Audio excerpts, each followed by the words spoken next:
ये जो ऐसे मंच में इनिंग शुरू करना बहुत मुश्किल होता है, but I am happy. Thank you Jitendra and friends, साथी यहाँ पे जो लोग बैठा है. मैं दोनों हिंदी और अंग्रेजी में मिलजुल के बोलूँगा. थोड़ा गलतियाँ निकला तो माफ़ करना प्लीज़. ये जो while I was flipping the book, मुझे एक चीज़ याद आया.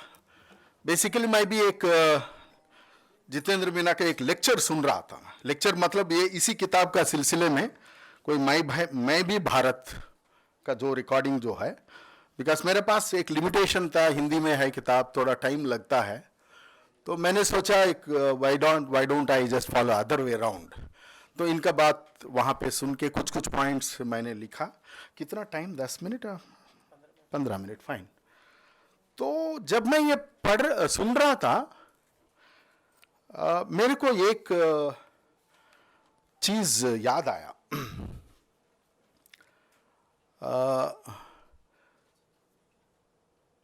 15 साल पहले जब मैं एक किताब लेके ट्रेन में बैठ के पढ़ते पढ़ते सफ़र कर रहा था, 15 साल का पहले, तभी भी मैं थोड़ा सा असिस्टेंट प्रोफेसर ही था. अभी सीख रहा हूं मैं भी. तो जो मेरा बगल में एक तमिल ब्राह्मण बैठा था, वो जब सवेरे मैंने when I got up for breakfast train में, जो किताब मैं पढ़ रहा था, वो किताब मैंने उसका मतलब सीट के ऊपर रखा. जो किताब का टाइटल था डीब्राह्मनाइजिंग हिस्ट्री. ब्रजरंजन मणि साहब का किताब है. उन्होंने वो टाइटल को देख के, वो किताब को देख के इतना हैरान हो गया, तो तुरंत मेरे से पूछा, भाई आप ऐसा कैसे कर सकते. मैंने बोला, भाई इतिहास लिखना किसी बाप का जागीरी नहीं है, ये हमारा हिस्सा भी है. तो ये आज जो ये किताब निकल के बाहर आया ना, this is nothing but the product of that. And long back, मतलब this is how you need to write the history. The history is yet to be drafted और yet to be written. The entire history writing is nothing but the politics of knowledge construction.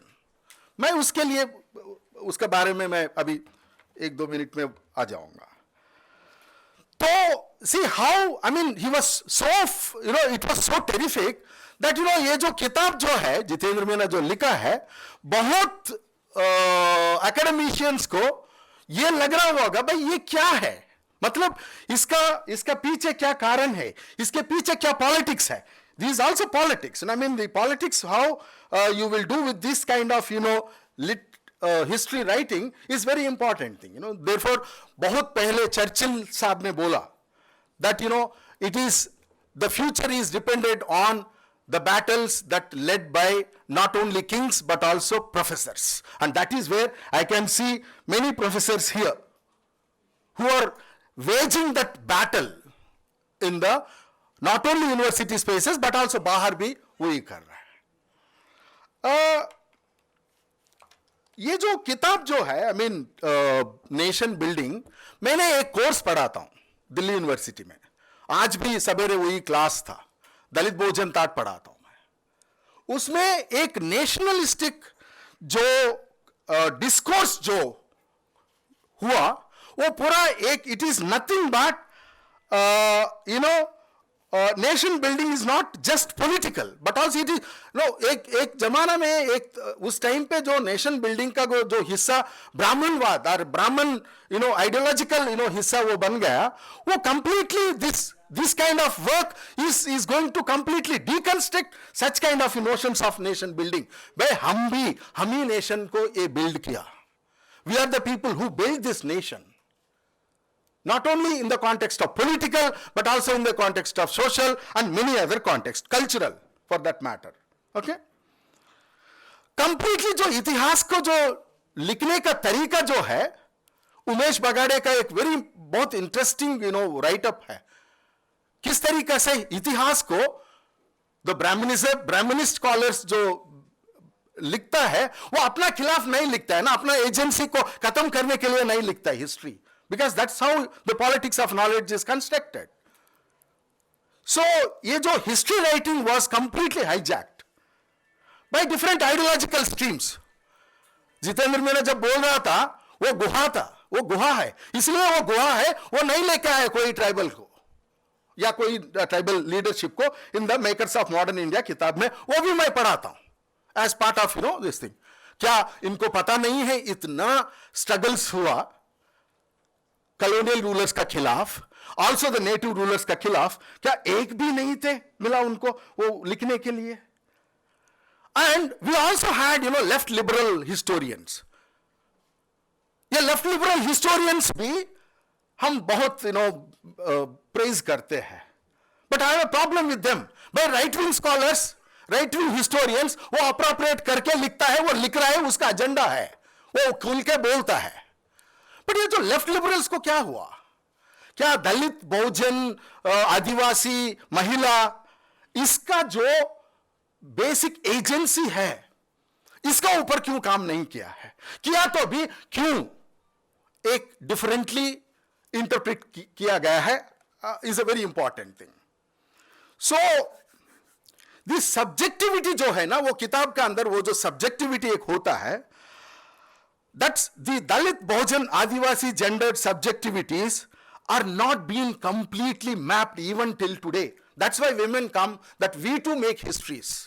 Dalits come, we have our own agency in the context of making the history, building the nation. Everyday context का जो struggles है, that is the base core of दलित, बहुजन, आदिवासी, महिला का जो nation building का और even nationalism का अंदर, और इफ नॉट नेशनलिज्म का अंदर एक तर्क है, एक मतलब एक थॉट है. It is the everyday struggles that which these communities comes up. That is part of the nation or nation building.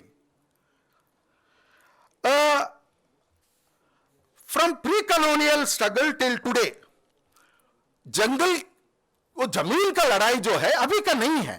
वो तमाम इतना जो है 136 या आपने स्ट्रगल्स लिखा है, उसका अंदर बहुत स्ट्रगल्स जो है वो जमीन का है, रिसोर्सेस का है. उस टाइम से लेके अभी 4-5 दिन का पहले गुवाहाटी हाईकोर्ट का जज ने ये बोला, भाई पूरा पूरा जिला का जिला आपने जमीन को देने जा रहा है. किसका जमीन है? किसका बाप का जमीन है? ये forest and the land is the source of tribal communities, Adivasi communities, Dalit communities. Those struggles were being led against the colonial rulers. Even till today, the capitalists, the landed mafia. You see from jitna bhi jo from Odisha to Chhattisgarh to Jharkhand to कहां नहीं है जहां पे rich resources है, ये पूरा capitalist लोग है, ये पूरा जमीन को छीनने के लिए कोशिश कर रहे हैं. उस जमाने पे बहुत लोग उसका खिलाफ लड़ाई किया, अभी भी लड़ाई हो रहा है. This book is also one of the eye opening of the struggles that has been led by the leaders और the main icons. Iconography is a very important concern when it comes to this kind of work. So जल जंगल जमीन का जो लड़ाई है, I don't want to reiterate all those things, but ये लड़ाई जो है full, the history is full of the struggles. Such struggles need to be mapped. Agency जो है ना, वो agency what he was trying to, it is not that just political narratives. भाई एक इतिहास ऐसा लिखा जा रहा है, एक पॉलिटिकल नैरेटिव के लिए बिल्डअप करने के लिए लिखा जा रहा है. बट ये तो सिर्फ पॉलिटिकल नैरेटिव नहीं है, सफरिंग का नैरेटिव भी है, असर्शन का नैरेटिव है. वो कहां है? उस तरीके से हिस्ट्री कहां लिखा गया है, वो इंपॉर्टेंट है when it comes to building the knowledge discourse. Then ये जो क्या हम इसे सिर्फ पॉलिटिकल नैरेटिव्स के चक्कर में हम फंस जाएंगे? ऐसा फंस गया तो क्या there is a factual history, there is a factual history. आइए साहब, कैसे हो आप? बैठिए. So therefore there is a political narrative, versus, I mean अब जो ये किताब जो निकल के आ रहा है, ये सारा किताब जो है ए फैक्चुअल हिस्ट्रीज है. How do we go, should we go with a political history, politically manifested history books, or should we go with a factual historical understanding and the agency which they come out? But I mean, and इसमें जो है ना वो fragmented narratives है. अभी NCERT का जो हुआ, मतलब आप इंटरेस्ट है तो जहां जहां रखना रख लीजिए, वो कुछ वो फ्लो भी नहीं है, ठीक है. जो फ्रैगमेंटेड बिट्स एंड पीसेस पे लेके आके इतिहास हमारा बच्चे का मन में घुसा जा रहा है.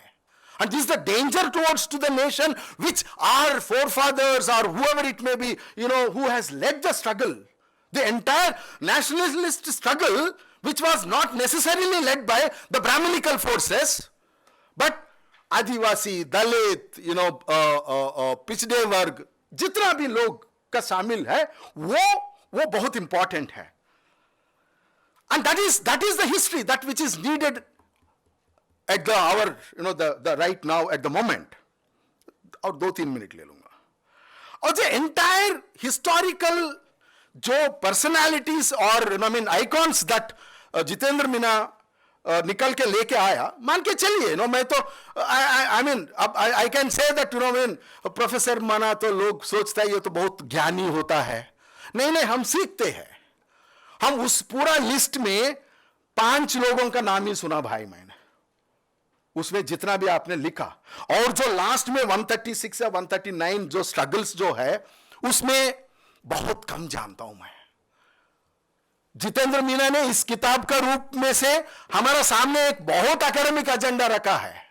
यह सिर्फ जितेंद्र मीना का काम ही नहीं है.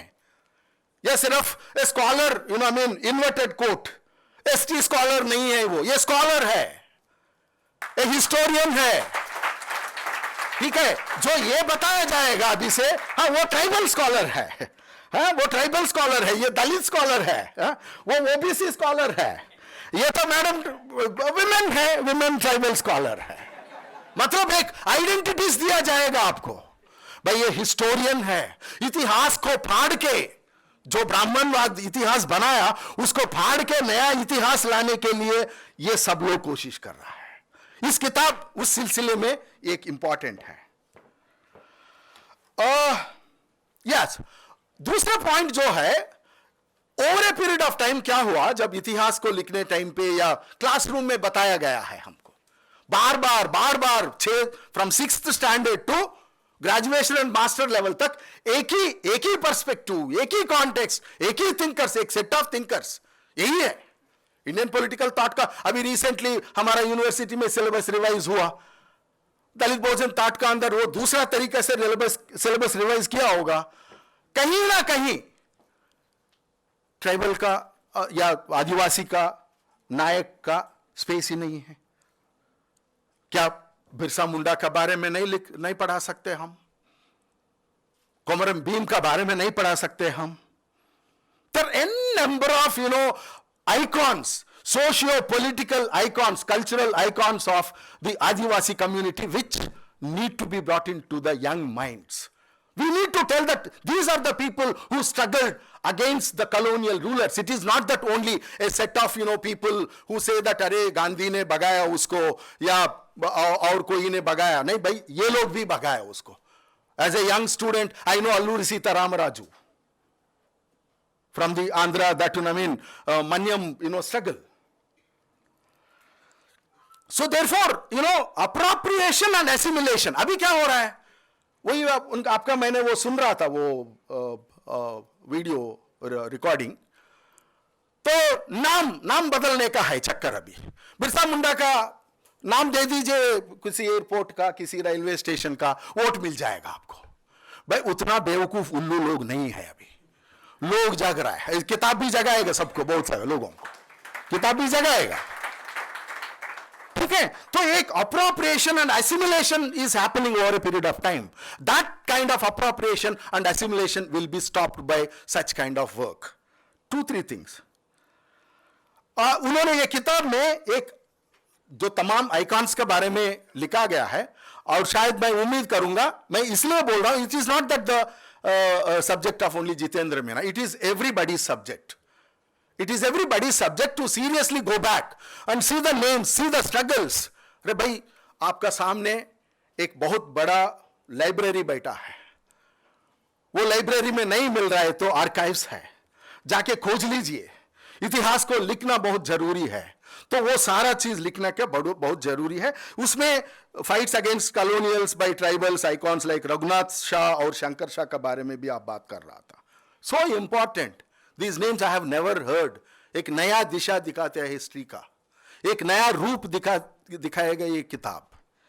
और you know I mean he was mentioning about you know Kalibai, जो जैसे केरला में ब्रेस्ट टैक्स का जो हटाया गया है, ठीक है, आप सिर्फ पाठ्यांश को हटा सकते, आप वो लोगों का मन में जो है ना वो कभी भी नहीं हटा सकते. That will rewrite, it will come back, and therefore the constructed history will be destroyed. पूरा उसका पेड़ को उखाड़ के बाहर फेंकने का टाइम आ गया. लास्टली,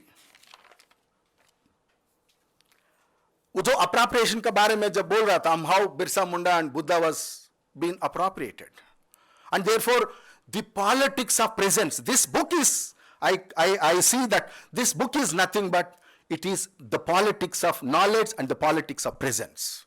ये जो हम यहां पे आए ना, सिर्फ किताब के बारे में सुनने के लिए नहीं आया.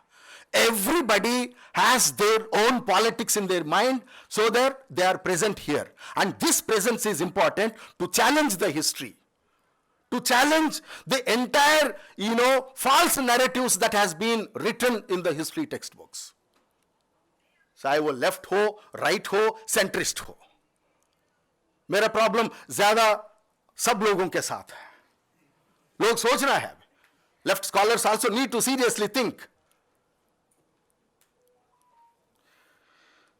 From colonials to native communities,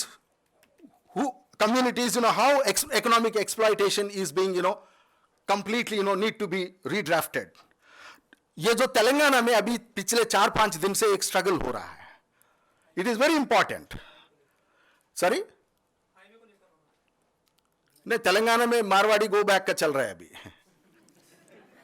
नहीं, आप जाके देख लीजिए, मारवाड़ी गो बैक चल रहा है.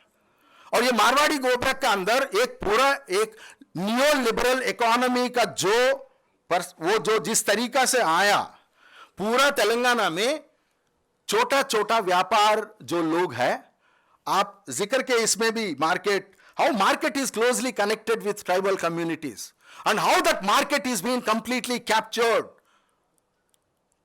by technology, but by many other things, you know. So therefore, how neoliberal economic, you know, development leading towards to such kind of, you know, tensions between the communities, and therefore market is been completely captured. आप ये कर सकते, बहुत गर्व से बोल सकते, हम हमारे ये सब आदिवासी भाई बहन लोग हमारा ही है करके, और ट्राइबल इंडिया हट पे या क्या दिल्ली हट और या इंडिया गेट के पास वो दुकान रख के आप आदिवासी लोगों को इज्जत दे रहा, ये इज्जत दे रहा है जैसा नौटंकी बंद करना पड़ेगा भाई. असली इज्जत जो है आप उनको पॉलिटिकल रिप्रेजेंटेशन दे दो. जो असली इज्जत है, you must allow them to grow as their independent agency. वो मैं बार बार इसलिए कर रहा हूं. और who are you bloody to give this agency? It is their agency and they will have their own say on that. Therefore, Jitendra Meena's book comes out as its own agency. The last point.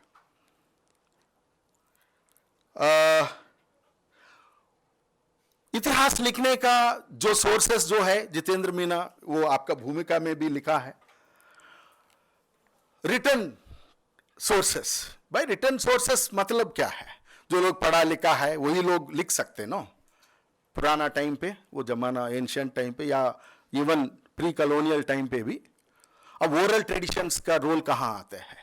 इतिहास जो लिखने का oral traditions एक महत्वपूर्ण source भी बन सकते हैं. क्या हम can we let us go back to our grandfathers, grandmothers, talk about them, what are the struggles that which you people led. Let us document it. So oral narratives are going to become a new historical method in history writing through his books. And he is showing a new way towards to what sources can be used. The history of belongingness is the history of others. And that is, sorry, the history of belongingness versus the history of others.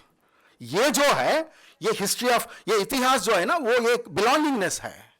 So therefore, एक serious, एक इसका अंदर एक, I don't say pain.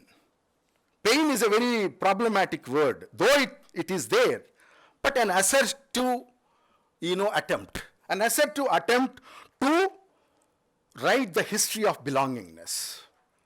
Not by the history of others. Third person जो लिखता है ना, वो कभी भी कहीं ना कहीं वो gaps रह जाता है. So therefore the collective contribution of different communities within the tribal communities, that's what he was also mentioning, There are different, communities within the tribal groups. How this book can make everybody to come together. And this, I'm sure that this book, and this book is going to make at least, many communities, tribal communities, to realize that, look, it is a collective struggle which will stop this appropriative politics in the present day India. Thank you so much, Jitendra Meena. But before this, I just want to, मैं एक तारीफ नहीं कर रहा हूं, but एक roster movement का जब हुआ दिल्ली यूनिवर्सिटी में, मेरे को दो लोगों के ऊपर बहुत उम्मीद था. वो एक लक्ष्मण यादव, दूसरा एक जितेंद्र मीना.